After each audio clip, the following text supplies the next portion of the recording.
नमस्कार, जोहार, स्वागत है आपका झारखंड समाचार में। बड़ी खबर आ रही है, झारखंड में विधानसभा चुनाव 2024 की घोषणा हो गई है और साथ ही अब झारखंड में आचार संहिता भी लागू हो गई है, जिसके बाद अब झारखंड सरकार नई योजनाओं का ऐलान नहीं कर पाएंगे। वहीं आपको बता दें कि झारखंड विधानसभा चुनाव में इस बार किस डेट को चुनाव होगा, आपके जिले में किस तारीख को चुनाव होगा और साथ ही रिजल्ट कब आएगा, सारी बातें हम आपको इस वीडियो में बताने वाले हैं। तो खबर पर पूरी तरह से बने रहें, वीडियो को पूरा देखिए। देखिए, ये जो रिपोर्ट आ रही है उसके मुताबिक झारखंड विधानसभा चुनाव 2 चरणों में कराए जाएंगे और इसका ऐलान कर दिया गया है। और ये 2 चरण जो हैं वो 13 नवंबर को पहला चरण होगा, जिसमें 43 सीटों पर वोटिंग होगी, और दूसरा चरण 20 नवंबर को होगा। 20 नवंबर को 38 सीटों पर वोटिंग लिया जाएगा। और देखिए, पहला फेज का जो 43 सीटों पर चुनाव होगा उसमें 18 अक्टूबर को नामांकन शुरू होगा, 25 अक्टूबर को नामांकन का लास्ट डेट होगा, 28 अक्टूबर को स्क्रूटनी डाली जाएगी और 30 अक्टूबर को नाम वापसी करने का आखिरी डेट रहेगा।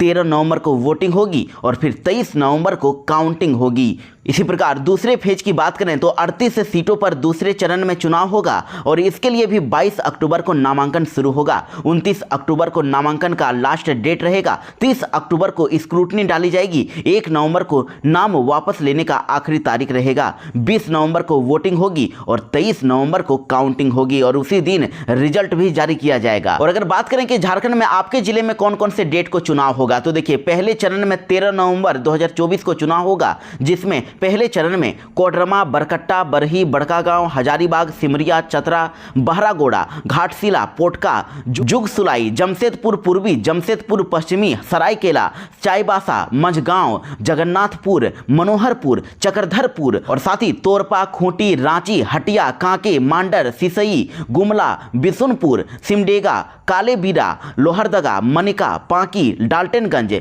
विश्रामपुर, छतरपुर, हुसैनाबाद, गढ़वा और भवनाथपुर में पहले चरण में वोटिंग होगी। 13 तारीख को पहले चरण की वोटिंग लिया जाएगा और फिर 23 नवंबर को पहले चरण का रिजल्ट भी जारी किया जाएगा। मतगणना उसी दिन होगी और रिजल्ट भी उसी दिन आएगा। और अभी तक अगर आपके जिले का नाम नहीं आया है तो देखिए, दूसरे चरण की अगर बात करें तो झारखंड विधानसभा चुनाव 2024 का दूसरा चरण 20 नवंबर 2024 को होगा और राजमहल, बोरियो, बरहेट, लिट्टीपाड़ा, पाकुड़, महेशपुर, सिकारीपाड़ा, नाला, जामताड़ा, दुमका, जामा, जरमुंडी, मधुपुर, सारठ, देवघर, पोड़ैयाहाट, गोड्डा, महगामा, रामगढ़ और इसके साथ ही इधर माढ़ू, धनवार, बगोदर, जमुआ, गांडे, गिरिडीह, डुमरी, गोमिया, बेरमो, बोकारो, चंदन कियारी और सिंदरी, निरसा, धनबाद, झरिया, टुंडी, बाघमारा और सिल्ली और खिजरी में चुनाव होगा और इसका भी मतगणना 23 नवंबर को होगा और रिजल्ट भी 23 नवंबर को आएगा। तो आप भी कमेंट करके जरूर बताएं कि आपके जिले का चुनाव किस तारीख को होगा, पहले चरण में होगा या दूसरे चरण में होगा। वहीं अगर इधर बात करें कि अगर इस बार कौन कौन से वोटर्स नए हैं और कितने वोट डाले जाएंगे, तो देखिए, इस बार टोटल 2,57,78,149 वोट इस बार झारखंड विधानसभा चुनाव में डाले जाने वाले हैं। यानी कि इतने वोट इस बार डाले जाने वाले हैं, यानी झारखंड में टोटल 2.5 करोड़ से भी ज़्यादा इस बार वोटर्स हैं। और इसमें महिला मतदाता की बात करें तो 1 करोड़ 29 लाख महिला मतदाता हैं, पुरुष मतदाता 1 करोड़ 39 लाख है। और इस बार फर्स्ट टाइम वोटर्स की बात करें, जो पहली बार वोट डालने वाले हैं, उसमें 11,84,150 वोटर्स हैं। वहीं 85 साल से ज़्यादा उम्र के वोटर 1,13,970 हैं और वहीं थर्ड जेंडर वोटर्स 448 हैं। और अगर 2014 और 2019 के विधानसभा चुनाव पर अगर नजर डालें तो देखिए, दोनों चुनाव 5 फेज में कराए गए थे, लेकिन इस बार जो 2024 में विधानसभा चुनाव हो रहा है, इसमें मात्र 2 चरणों में ही चुनाव कंप्लीट कराया जा रहा है। साथ ही आपको यह भी बता दें कि 2019 के जो विधानसभा चुनाव हुआ था उसमें कौन सी पार्टियों के द्वारा कितने सीटों पर चुनाव लड़ा गया था और कितनों के सीटों पर जीत हासिल हुई थी। तो देखिए, महागठबंधन में शामिल जेएमएम पार्टी 43 सीटों पर, कांग्रेस 31 सीटों पर, आरजेडी 7 सीटों पर चुनाव लड़ने की सहमति बनाए थे और यहां भाजपा ने सभी 79 सीटों पर उम्मीदवार उतार दिए थे, जिसमें 25 पर सफलता भी मिल गई थी। दरअसल 2019 के चुनाव में झारखंड मुक्ति मोर्चा, कांग्रेस और आरजेडी ने गठबंधन किया और शानदार जीत हासिल की। इस चुनाव में महागठबंधन को 47 सीटें हासिल हुई थी और खास बात तो यह है कि इस चुनाव में झारखंड मुक्ति मोर्चा ने अपना सबसे बेहतर प्रदर्शन किया और 43 में से 30 सीटें जीतने में कामयाबी भी रही। और वहीं 2019 के चुनाव में कांग्रेस ने 31 सीटों पर अपने उम्मीदवार खड़े किए थे, जिसमें से 16 ने जीत हासिल की थी। इसी प्रकार इधर आरजेडी ने 7 सीटों पर अपने उम्मीदवार खड़े किए थे, लेकिन सिर्फ 1 सीट पर ही जीत पाई थी।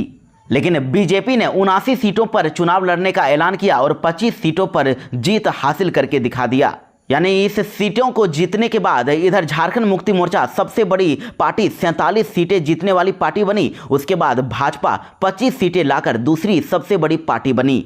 वहीं इस चुनाव में आजसू पार्टी ने भी अपने दम पर चुनाव लड़ा था और 53 सीटों पर अपने उम्मीदवार खड़े किए, लेकिन सिर्फ 2 पर ही उम्मीदवार जीत हासिल कर पाए। आजसू को 8.22% वोट मिले थे।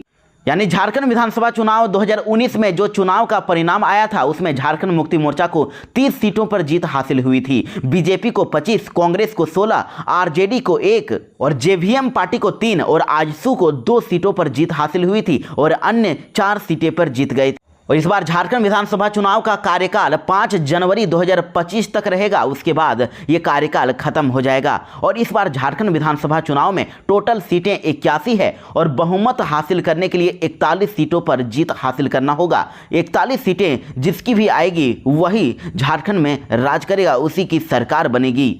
और अभी के अगर बात करें तो देखिए, झारखंड मुक्ति मोर्चा के पास अभी 27 सीटें, कांग्रेस के पास 18, आरजेडी के पास 1 और सीपीआई माले के पास 1 सीट है। वहीं एनडीए की अगर बात करें तो इनके पास टोटल 28 सीटें हैं। भाजपा के पास 24, आजसू के पास 3 और एनसीपी एपी के पास 1 सीट है। वहीं अन्य के पास, निर्दलीय के पास 2 सीट और अन्य के पास 4 सीटें हैं जिन्होंने जीत हासिल की है। और इधर 2024 में लोकसभा का भी चुनाव हुआ है, तो लोकसभा चुनाव 2024 के हिसाब से कौन सी पार्टी विधानसभा में आगे रह रही है, इस पर अगर नजर डालें तो देखिए, इस बार भाजपा को 40 सीटें, जेएमएम को 20, कांग्रेस को 8, आजसू को 5 और अन्य को 8 सीटों पर जीत हासिल हुई है। यानी इस नजरिए से बीजेपी ही सबसे ज्यादा सीट ला रही है। और देखिए, आपको यह भी बता दें कि झारखंड में महागठबंधन और एनडीए में कहां तक सीट शेयरिंग की बात चली है, क्या निष्कर्ष निकल के सामने आया है कि कौन सी पार्टी कहां से चुनाव लड़ रही है, कितने सीटों पर चुनाव लड़ रही है। तो देखिए, इस बार महागठबंधन और एनडीए को लेकर जो बातें सामने आ रही है, उसमें एनडीए में शामिल बीजेपी को 68 और आजसू को 11 और नीतीश कुमार की पार्टी जेडीयू को 2 सीटों पर चुनाव लड़ने की बात सामने आ रही है। इन सीटों पर ये चुनाव लड़ सकते हैं। वहीं इधर माना जा रहा है कि तमाड़ और जमशेदपुर पूर्वी सीटों पर जेडीयू को हरी झंडी मिल सकती है।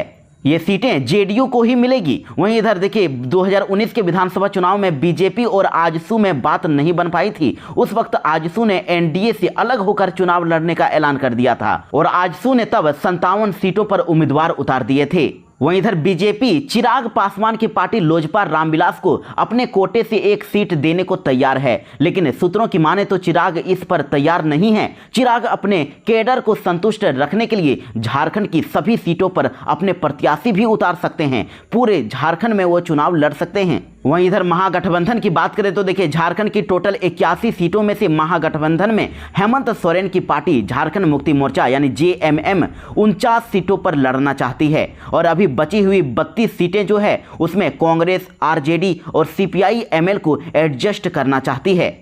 लेकिन क्या इस पर कांग्रेस मान जाएगी? देखिए, सूत्रों का कहना है कि कांग्रेस इसके लिए तैयार नहीं है। कांग्रेस 2019 के विधानसभा चुनाव में 31 सीटों पर चुनाव लड़ी थी और इस बार कांग्रेस 33 सीटें मांग रही है। दरअसल बीजेपी और जेवीएम के एक विधायक कांग्रेस में शामिल हुए थे। इसी को पार्टी आधार बना रही है और ज्यादा सीटें, 2 सीटें और मांग रही है। वहीं लालू यादव की पार्टी आरजेडी पिछली बार 7 सीटों पर चुनाव लड़ी थी और इस बार भी वो इतने ही सीटों पर दावा कर रही है। वो चाहती है कि 7 सीटों पर ही आरजेडी इस बार फिर से चुनाव लड़ेगी। वहीं सीपीआई एमएल भी 5 सीटों पर दावा कर रही है। तो अब देखना दिलचस्प होगा कि इन दलों को कितनी सीटें मिलती है।